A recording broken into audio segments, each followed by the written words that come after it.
नमस्कार मित्रांनो, स्वागत आहे तुमचं एन जे अकॅडमीच्या आपल्या यूट्यूब चॅनलमध्ये. मित्रांनो, आपण महा TET परीक्षेसाठी अतिशय इम्पॉर्टंट, अतिशय महत्त्वपूर्ण अशी प्रश्नपत्रिका या ठिकाणी पाहत आहोत. आजचा आपला विषय आहे बालमानसशास्त्र व अध्यापनशास्त्र. ठीक आहे, या बालमानसशास्त्र व अध्यापनशास्त्रामधलं आजचं आपलं प्रकरण क्रमांक 17 आहे. प्रकरणाचं नाव आहे सर्वसमावेशक शिक्षण. आपल्या महा TET परीक्षेच्या दृष्टीने अतिशय इम्पॉर्टंट, अतिशय महत्त्वपूर्ण असं प्रकरण आहे. ठीक आहे, मग या प्रकरणावरती आपल्याला काय केलं जातं, वारंवार काही प्रश्न आपल्याला नेहमी पुन्हा पुन्हा त्याच पद्धतीचे विचारले जातात.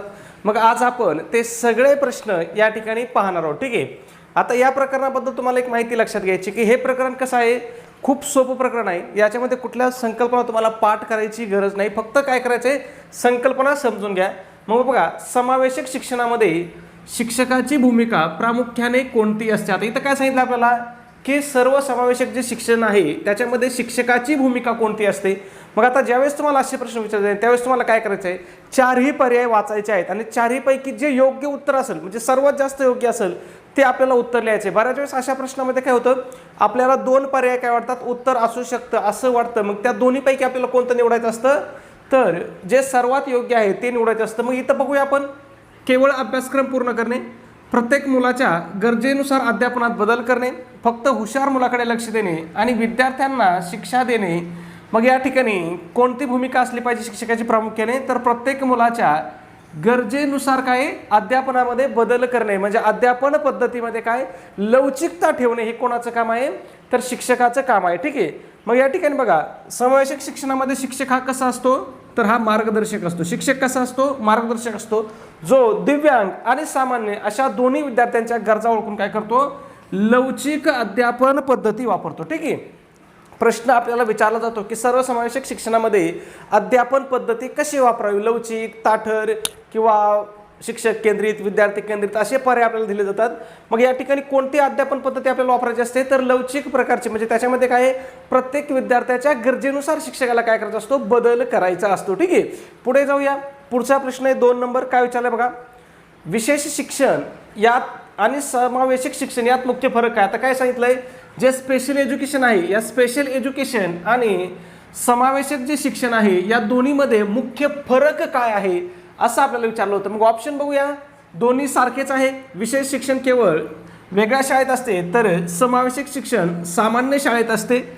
समावेशक शिक्षण महाग असते, विशेष शिक्षण सर्वांसाठी असते. मग इथं योग्य उत्तर काय असणार आपलं, विशेष शिक्षण हे काय असतं, वेगळ्या शाळेत असतं आणि समावेशक शिक्षण हे काय असतं, सामान्य शाळेमध्ये असतं. ठीक आहे, मग तुम्हाला लक्षात ठेवायचं आहे, विशेष शिक्षण हे काय असतं, विशिष्ट अपंगत्व असलेल्या मुलांसाठी स्वतंत्र शाळेत दिलं जातं. विशेष शिक्षण कुठं दिलं जातं, तर स्वतंत्र शाळेमध्ये दिलं जातं. आणि समावेशक शिक्षण हे काय, सर्व प्रकारच्या मुलांना एकाच छताखाली दिलं जातं, म्हणजे एकाच शाळेमध्ये दिलं जातं. हा दोघांमधला काय महत्त्वाचा फरक आहे, लक्षात ठेवायचा. कोणामधला, विशेष शिक्षण आणि सर्वसमावेशक शिक्षण या दोघांमध्ये हा फरक आहे. ठीक आहे, पुढे जाऊया. प्रश्न क्रमांक 3 आहे. काय विचारलं पहा, समावेशक शिक्षणाचा मुख्य लक्ष गट कोणता. तुम्हाला मी काय सांगितलं होतं, हे प्रश्न असे आहेत की तुम्ही प्रश्न व्यवस्थित वाचले ना तर तुम्ही सहज सोडवू शकता. इथे कुठली संकल्पना नाही, कुठला पाठांतराचा भाग नाही, काही नाही, कॉमन प्रश्न आहेत. मग बघा, समावेशक शिक्षणाचा मुख्य लक्ष गट विचारलाय. मग बघूया, फक्त अपंग मुले, सामान्य आणि विशेष गरजा असणारी मुले, फक्त आर्थिकदृष्ट्या मागास मुले आणि केवळ परदेशी मुले. बघा बरं, तर तुम्ही चारही पर्याय वाचले ना तर उत्तर तुमच्या डोळ्यासमोर येते. 3 पर्याय इथे काय होतात, आपोआप कट होतात.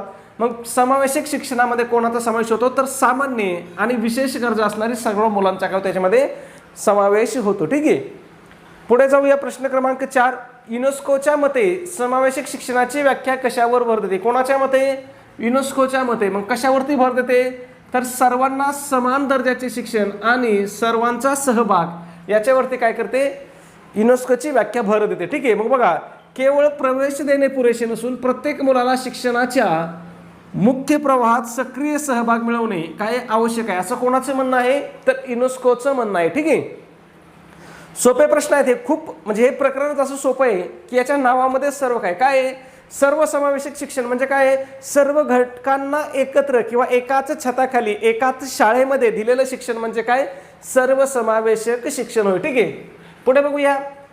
एकात्मिक शिक्षण म्हणजे काय. आता काय विचारलंय, एकात्मिक शिक्षण म्हणजे काय, तर पहा, फक्त अपंग मुलांनी सामान्य शाळेत केवळ प्रवेश घेणे, मुलांसाठी वेगळी शाळा काढणे, पालकांनी घरी शिकवणे आणि यापैकी नाही, मग एकात्मिक शिक्षण म्हणजे काय? पर्याय क्रमांक 1 हेच आपलं उत्तर आहे की अपंग मुलांनी सामान्य शाळेत केवळ प्रवेश घेणे म्हणजे एकात्म शिक्षण आहे.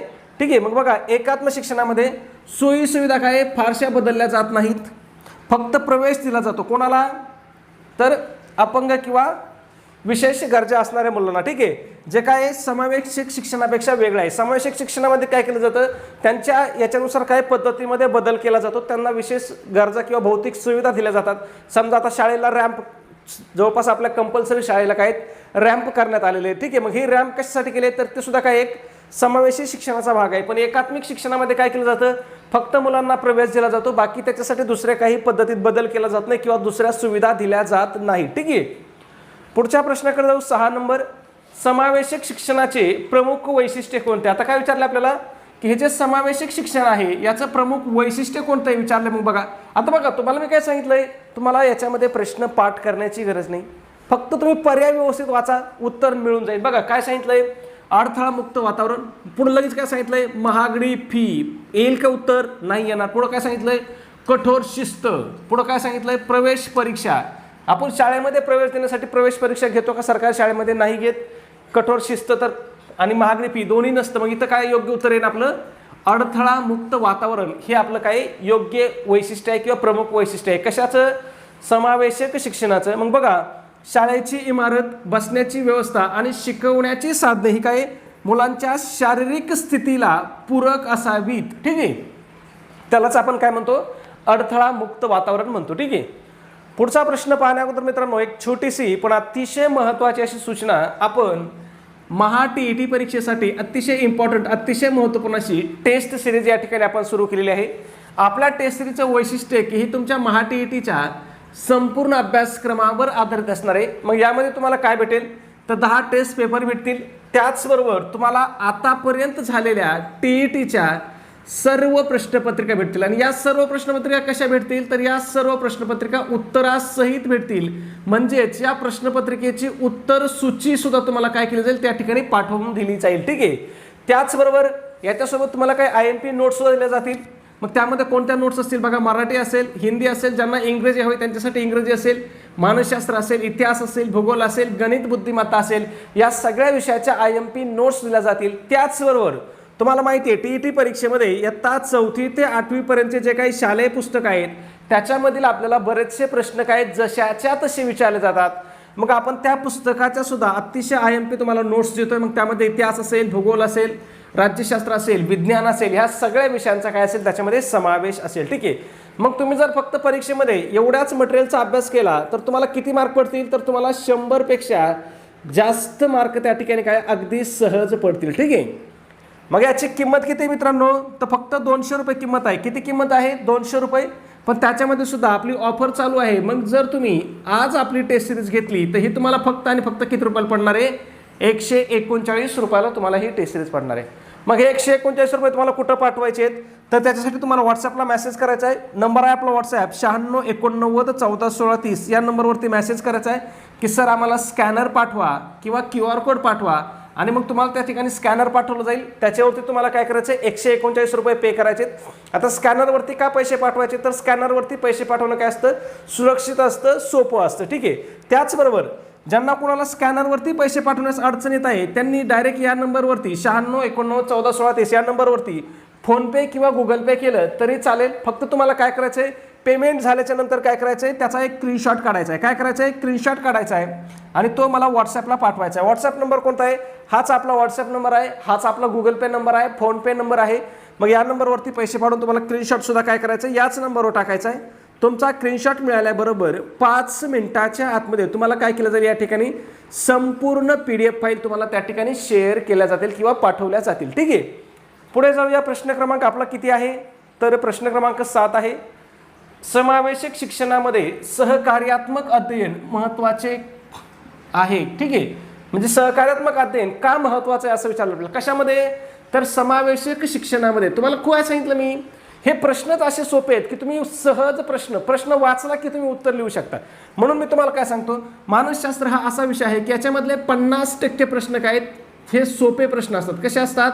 सोपे प्रश्न असतात, तुम्ही अगदी सहज उत्तर काढू शकता. पण कशानीच्या जीवावरती उत्तर काढू शकता, जर तुमचा सराव असेल ना, तर तुम्हाला याच्यामध्ये पाठांतराची गरज नाही, काही नाही. फक्त तुम्हाला प्रश्नांचं ट्युनिंग लक्षात आलं पाहिजे, यांना अपेक्षित उत्तर काय हे लक्षात आलं पाहिजे. आणि याच्यासाठी काय महत्त्वाचं आहे, याच्यासाठी सराव महत्त्वाचा आहे. मग हा सराव कुठून करायचा, तर सराव तुम्हाला सगळ्यात महत्त्वाचा किंवा सगळ्यात इम्पॉर्टंट आणि सगळ्यात सोपा सराव काय आहे, आतापर्यंत झालेल्या सगळ्या प्रश्नपत्रिका डोळ्याखालून घालून टाका. तुमचे निमे प्रश्न तर तुम्ही वाचले कीच परीक्षेमधले सोडवता, ठीक आहे. इतका महत्त्वाचा आहे सराव, ठीक आहे. मग बघा, सहकार्यात्मक अध्ययन म्हणजे काय, वेळ वाचवण्यासाठी, मुलामध्ये सामाजिक कौशल्य विकसित करण्यासाठी. हेच आपलं उत्तर आहे की सहकार्यात्मक अध्ययन का महत्त्वाचं आहे, तर मुलामध्ये सामाजिक कौशल्य विकसित करण्यासाठी. मग बघा, जेव्हा सामान्य आणि विशेष गरजा असणारी मुले एकत्र शिकतात तेव्हा त्यांच्यात काय होतं, सहकार्य आणि सहानुभूती वाढते, ठीक आहे. महत्त्वाचं आहे, लक्षात ठेवा. पाठांतर करूच नका, या प्रश्नामध्ये पाठांतर करायची काही गरज नाही. बघा आता पुन्हा काय सांगितलंय, खालीलपैकी कोणता घटक समावेशक शिक्षणामध्ये अडथळा ठरू शकतो.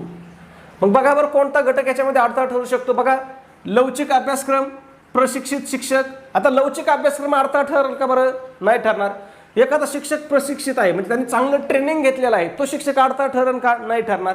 आधुनिक तंत्रज्ञान, बघा आधुनिक तंत्रज्ञान, आता समजा शाळेमध्ये डिजिटल बोर्ड बसवला आपण, मग तो या समावेशक शिक्षणामध्ये अडथळा ठरेल का फायद्याचं ठरेल, फायद्याचं ठरेल. मग अडथळा फक्त काय ठरणार आहे, नकारात्मक दृष्टिकोन अडथळा ठरणार आहे. बघा बरं, तुम्ही जर चारही पर्याय वाचले तर उत्तर तुमचं काय येतंय, मनाने बरोबर येतंय.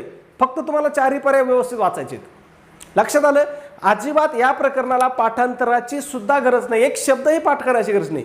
तुम्ही फक्त संकल्पना समजून घ्या आणि प्रश्नामध्ये विचारलंय काय याच्यावरती फोकस करा, ठीक आहे. पुढे बघा, समावेशक शिक्षणाचं उद्दिष्ट कोणतं. आता काय विचारलंय, समावेशक शिक्षणाचं उद्दिष्ट विचारलंय. मग बघूया, सामाजिक एकात्मता साधणे, शारीरिक दंड करणे, उच्चांकी निकाल लावणे आणि मुलांना वर्गाबाहेर काढणे. बघा बरं, आता समजा हे पहिलं ऑप्शन काय आपलं, सामाजिक एकात्मता साधणे, हेच आपलं उत्तर आहे. पण तुम्ही बाकीचे पर्याय बघा, बाकीचे पर्याय काय आहे, शारीरिक दंड करणे.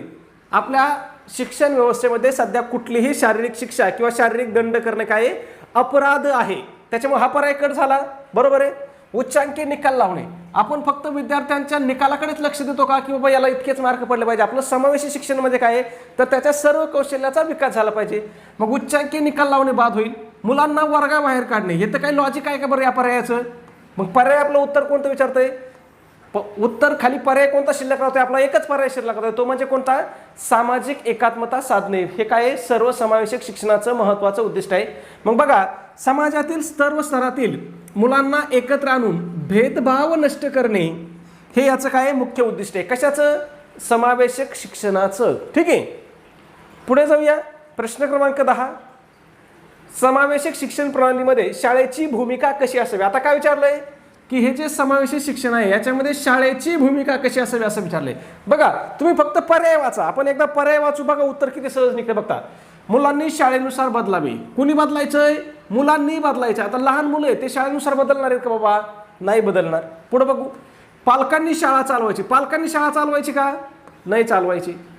शाळेने मुलांच्या गरजानुसार बदलावी, तर काय सांगितलंय, कुणी बदलायचं सांगितलंय, शाळेने बदलायचं सांगितलंय. बरं ठीक आहे, अजूनही आपण कन्फर्म नाही, अजून पुढचा पर्याय वाचून बघू आपण.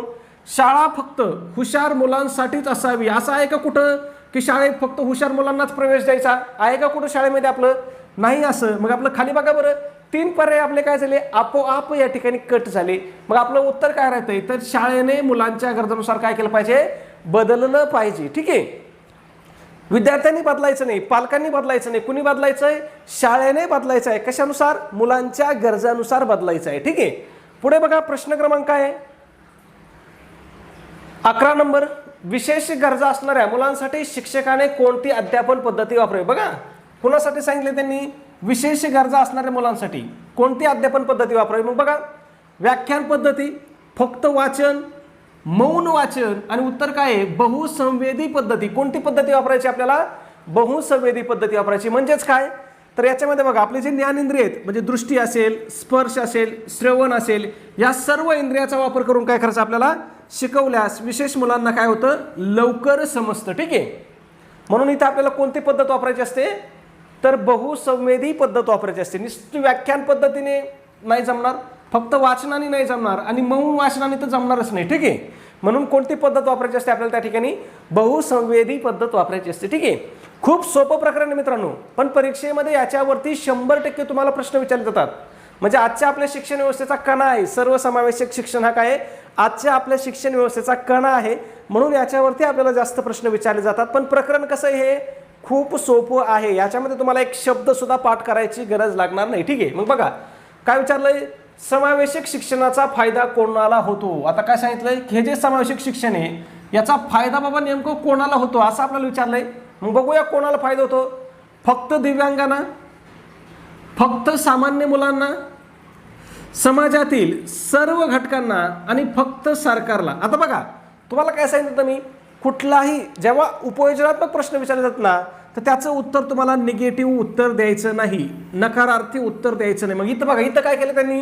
फक्त शब्द टाकलाय, फक्त दिव्यांग म्हटलं. इथं काय म्हटलंय? फक्त सामान्य मुलं म्हटलेत. आणि इथं सरकारचा याचा तर काही संबंधच नाही सरकारचा. ठीक आहे, मग आपलं काय उत्तर येणार आहे? समावेशक शिक्षणाचा फायदा कोणाला होतो? तर समाजातील सर्व घटकांना काय होतो? समावेशक शिक्षणाचा फायदा होतो. पहा बरं, याच्यामध्ये काही पाठ करायची गरज आहे तुम्हाला? काही मला स्पष्टीकरण द्यायची सुद्धा गरज नाही याच्यामध्ये, एवढे सोपे हे प्रश्न आहेत हा. आणि हे प्रश्न परीक्षेमध्ये विचारलेले आहेत मित्रांनो. ठीक आहे, पुढे जाऊया. प्रश्न क्रमांक 13. समावेशक शिक्षणात वैयक्तिक शैक्षणिक कार्यक्रम का राबवला जातो? काय विचारलं आता? समावेशक शिक्षणामध्ये वैयक्तिक शैक्षणिक कार्यक्रम का राबवला जातो? बघूया आपण. फी ठरवण्यासाठी, पहिला पर्याय तर लगेच कट झाला, डायरेक्ट बाउन्सर आहे. दुसरा काय? सहलीचं नियोजन करण्यासाठी. बघा आता वैयक्तिक शिक्षण कार्यक्रम आणि सहलीचा काय संबंध आहे बरं? आहे का काही संबंध? कट झाला. आता इथं हा पर्याय वाचू नका तुम्ही, पण हा पर्याय बघा काय आहे? सुट्ट्या जाहीर करण्यासाठी. काही लॉजिक आहे का या पर्यायाचं? काही लॉजिक आहे काय पर्यायाचं? म्हणून तुम्हाला मी काय सांगतो, तुम्हाला सगळे पर्याय वाचून बघायचे. मग आपलं डोळे झाकून इथं उत्तर काय येणार आहे? प्रत्येक मुलाच्या प्रगतीचे स्वतंत्र नियोजन करण्यासाठी काय आहे? वैयक्तिक शिक्षण कार्यक्रम काय राबवला जात आहे. ठीक आहे, आणि कशा अंतर्गत हा कार्यक्रम राबवला जात आहे? तर हा समावेशक शिक्षणाअंतर्गत हा कार्यक्रम राबवला जात आहे. ठीक आहे, मग प्रत्येक मुलाची काय शिकण्याची क्षमता कशी असते? वेगवेगळी असते. म्हणून प्रत्येकासाठी काय IEP तयार केला. IEP म्हणजेच काय? तर वैयक्तिक शिक्षण कार्यक्रम. ठीक आहे, पुढे बघा. प्रश्न क्रमांक 14. शिक्षण हक्क कायदा 2009 नुसार समावेशक शिक्षणाचे स्वरूप काय आहे? आता काय विचारलंय?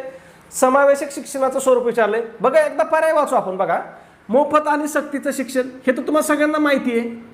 तुम्हाला सगळ्यांना माहिती आहे की शिक्षण हक्क कायदा 2009 नुसार काय केलेलं आहे? मोफत आणि सक्तीचं शिक्षण दिलेलं आहे. या कायद्यालाच आपण कोणता ऍक्ट म्हणतो?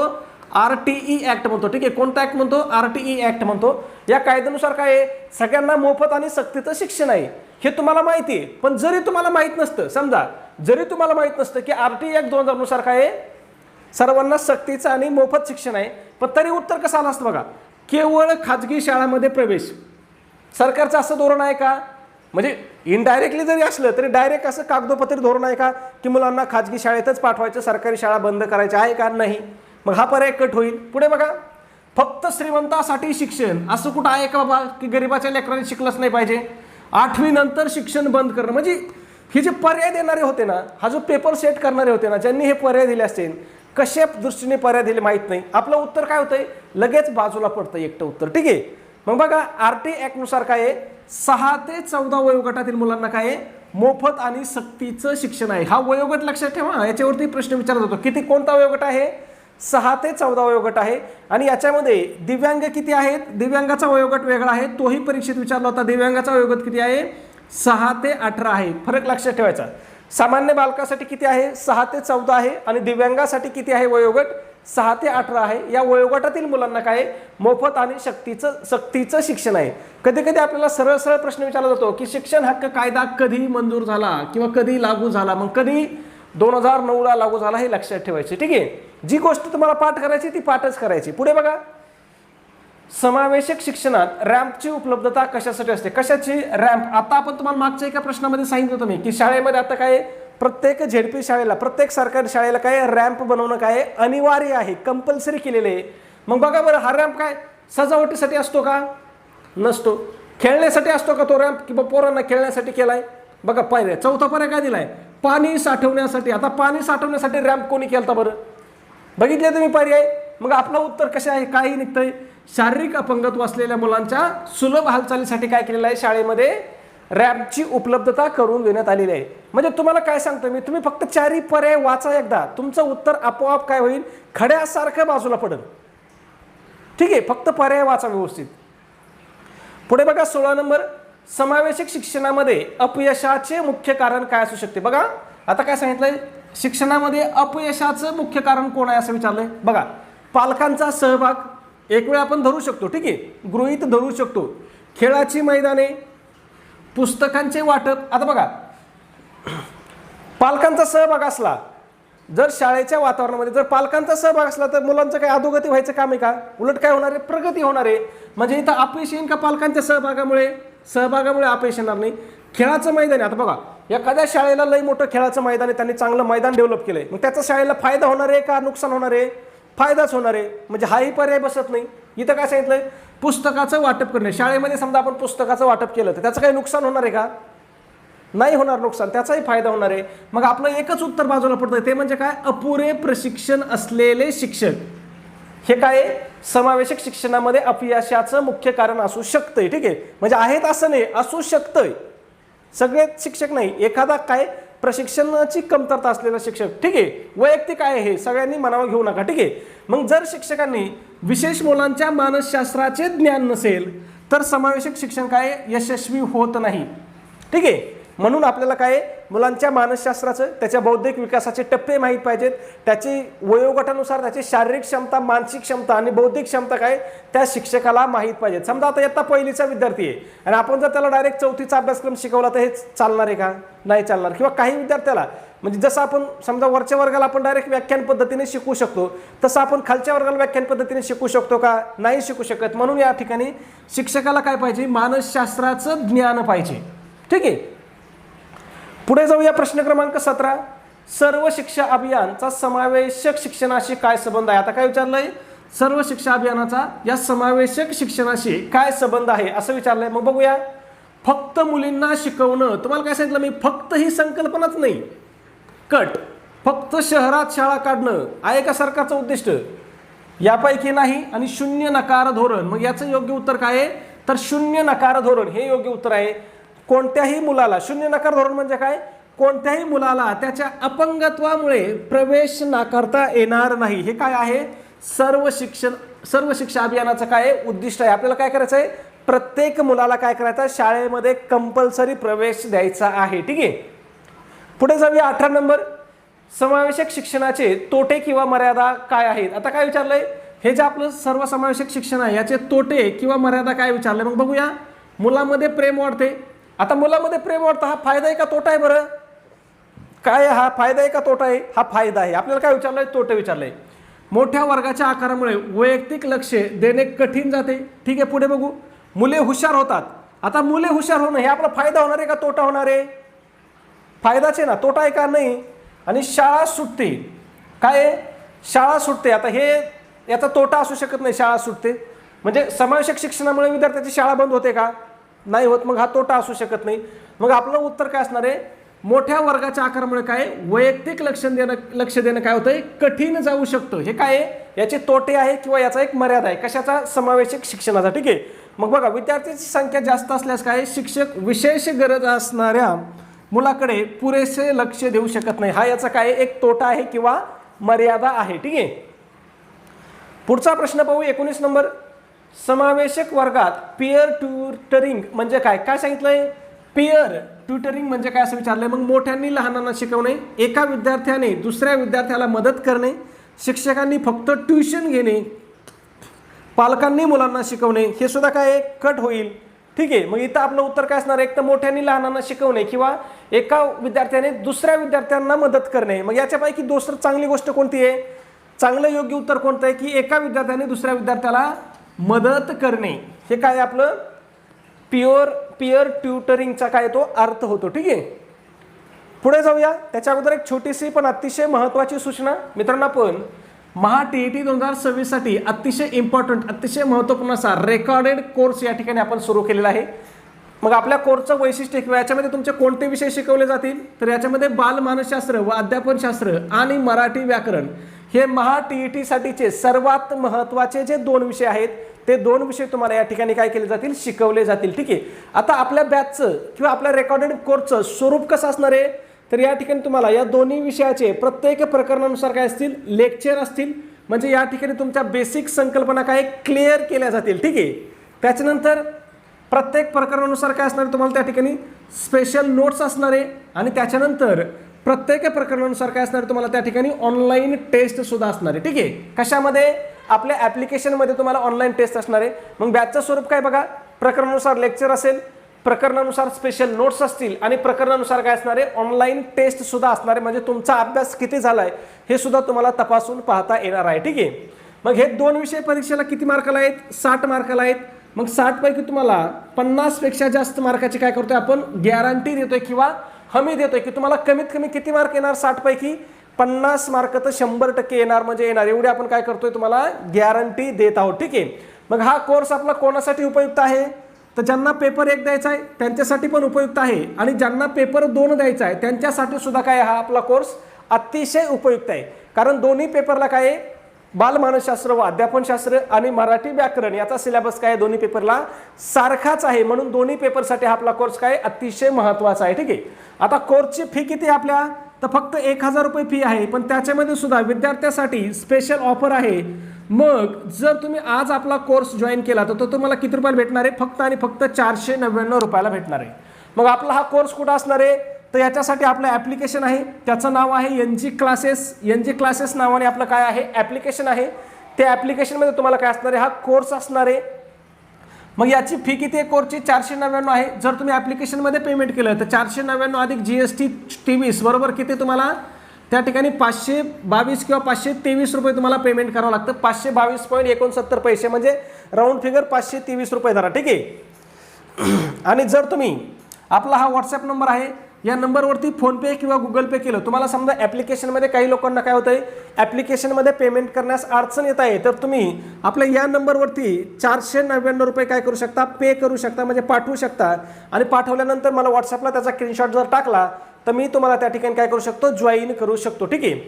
मग ॲप्लिकेशन प्ले स्टोअरला भेटेल तुम्हाला किंवा व्हिडिओच्या डिस्क्रिप्शनमध्ये भेटेल किंवा तुम्ही मला व्हॉट्सॲपवरती या मेसेज जरी केला की सर आम्हाला ॲप्लिकेशनची लिंक पाठवा, तर त्या ठिकाणी तुम्हाला लिंकसुद्धा काय केली जाईल, व्हॉट्सॲपवरती पाठवली जाईल. ठीक आहे. पुढे जाऊया. प्रश्न क्रमांक आपला किती आहे, 20. समावेशक शिक्षणाची प्रस्तावना कोणत्या संकल्पनेवर आधारित आहे. आता काय विचारलंय, हे जे आपलं समावेशक शिक्षण आहे याची जी प्रस्तावना आहे ही कोणत्या संकल्पनेवर आधारित आहे. मग हे कशावरती आधारित आहे, तर ही मानवी हक्कावरती आधारित आहे. कशावरती आधारित आहे, मानवी हक्कावरती. ठीक आहे.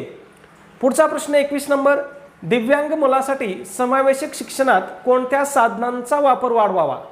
मग दिव्यांग मुलांसाठी समावेशक शिक्षणामध्ये कोणत्या साधनांचा वापर करायचा, तर आपल्याला सहाय्यक तंत्रज्ञानाचा म्हणजे तंत्रज्ञानाचा वापर काय करायचा त्या ठिकाणी वाढवायचा आहे. ठीक आहे. पुढे प्रश्न पहा 22 नंबर, समावेशक शिक्षणात मूल्यमापन कसे असावे. मग समावेशक शिक्षणामध्ये मूल्यमापन कसं असलं पाहिजे, लवचिक आणि सर्वांगीण असलं पाहिजे. तुम्ही बघा बाकीचे पर्याय बघा, इथं काय दिलंय, खूप कठीण असलं पाहिजे, कठीण नसलं पाहिजे. ठीक आहे. केवळ लेखी नाही आणि फक्त तोंडी नाही. मग आपलं उत्तर काय असणार आहे, लवचिक आणि कसं असलं पाहिजे मूल्यमापन, हे सर्वांगीण असलं पाहिजे. ठीक आहे.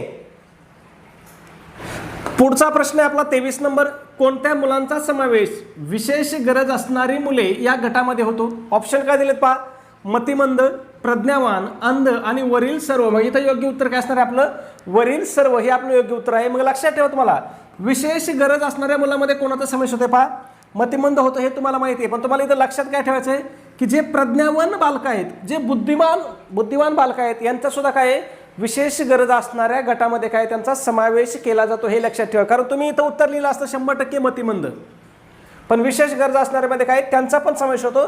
त्यासोबत प्रज्ञावान म्हणजे हुशार मुलांचा, बुद्धिमान मुलांचा सुद्धा समावेश होतो. अंध होतो, कर्णबधिर होतो किंवा पायाने अपंग असतील, हाताने अपंग असतील, म्हणजे सर्व प्रकारच्या दिव्यांग विद्यार्थ्यांचा सुद्धा काय होतो, विशेष गरजा असणारे मुले या गटामध्ये काय होतो, सहभाग होतो किंवा समावेश होतो. ठीक आहे. पुढे पाहूया 24 नंबर, समावेशक शिक्षणात शिक्षकाने मुलांच्या चुकाकडे कसं पाहावं. बघा आता मग शिक्षेची संधी म्हणून बघायची का, शिक्षा करायची का आपल्याला, नाही. मुलांचा मूर्खपणा म्हणून पाहायचं आहे का, नाही. वेळेचा अपव्यय म्हणून चुका बघायच्यात का नाही, तर चुका कशा बघायच्यात, शिकण्याची संधी आणि अंतरदृष्टी या दृष्टिकोनातून काय करायचं आहे, शिक्षकाने मुलांच्या चुकाकडे बघायचं आहे. तुम्हाला मी वारंवार काय सांगतोय, तुम्हाला फक्त 4ही पर्याय वाचायचे ते एकदा. 4ही पर्याय वाचले की तुमचं उत्तर तुमच्या डोळ्यासमोर आपोआप येणार आहे. काही लॉजिक लावायची गरज नाही, काही मेथड लावायची गरज नाही. तुम्हाला फक्त काय करायचं आहे, 4ही पर्याय एकदा व्यवस्थित वाचायचे आहेत. ठीक आहे, गडबड करायची नाही. पुढे बघा, समावेशक शिक्षण यशस्वी होण्यासाठी कोणाची भूमिका महत्त्वाची आहे. बघा काय सांगितलंय, हे जे शिक्षण आहे हे यशस्वी होण्यासाठी कोणाची भूमिका महत्त्वाची आहे. मग ऑप्शन बघा, समाज, शाळा, शिक्षक आणि पालक आणि वरील सर्व. मग कोणाची भूमिका महत्त्वाची आहे, तर या सगळ्यांचीच भूमिका महत्त्वाची आहे. मग त्याच्यामध्ये समाजाची भूमिका असेल, शाळेची भूमिका असेल आणि शिक्षक आणि पालक यांची सुद्धा काय असणार आहे, भूमिका असणार आहे. कशासाठी, समावेशक शिक्षण यशस्वी होण्यासाठी. ठीक आहे, पुढे जाऊया. प्रश्न क्रमांक 26 आपला शेवटचा प्रश्न आहे. समावेशक शिक्षणाचं प्रमुख वैशिष्ट्य कोणतं आहे, याचं उत्तर तुम्हाला काय करायचं आहे, कमेंटमध्ये सांगायचे. 4ही पर्याय वाचायचे. 4ही पर्याय वाचले की तुम्हाला उत्तर आपोआप येणार आहे. ठीक आहे, तुम्ही सबस्क्राईब केलं नसेल चॅनलला सबस्क्राईब करून घ्या. व्हिडिओ आवडला असेल तर एक लाईक करा आणि आपला व्हिडिओ तुम्हाला कसा वाटला हे कमेंटमध्ये सांगा. त्याचबरोबर आपला व्हिडिओ तुमच्याकडे असणाऱ्या शैक्षणिक ग्रुपला, तुमच्या मित्रपरिवाराला नक्की काय करत चला, शेअर करत चला. त्यांना आपल्या व्हिडिओची लिंक पाठवत चला. धन्यवाद मित्रांनो.